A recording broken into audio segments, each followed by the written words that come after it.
सजनी मोर सजनी रे सजनी मोर सजनी, सजनी मोर सजनी रे सजनी मोर सजनी। तोर बिना मोरो मन नहीं लागे, तोर बिना मोरो मन नहीं लागे। जल्दी आहूँ तोरे अंगना रानी अंगना रानी अंगना। सजना मोर सजना रे सजना मोर सजना।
सजनी मोर सजनी रे सजनी मोर सजनी।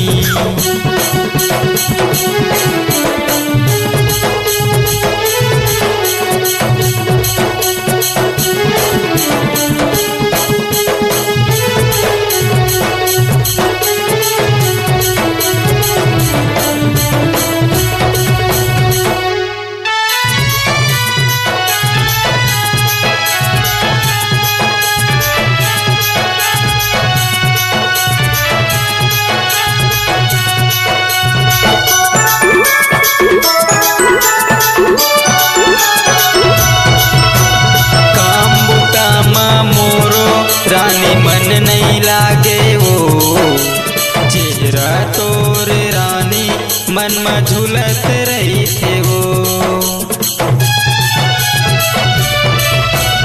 माया के छाँव में रखूं तोला अपन बना के वो। हृदय में तोला बसाहूं मैं हरानी बना के वो। हृदय में तोला बसाहूं मैं हरानी बना के वो। तोर बिना मोरो मन नहीं लागे, तोर बिना मोरो मन नहीं लागे। जल्दी आहूँ तोरे अंगना रानी अंगना रानी अंगना।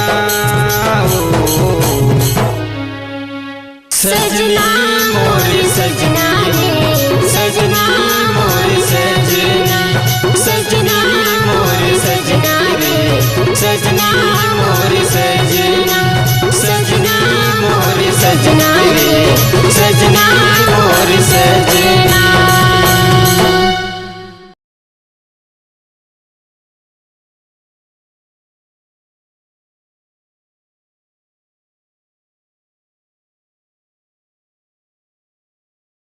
अपने गाने को ऑडियो वीडियो डिजिटल रिकॉर्डिंग करवाना चाहते हैं तो चले आइए प्रियांशु स्टूडियो बेमेतरा।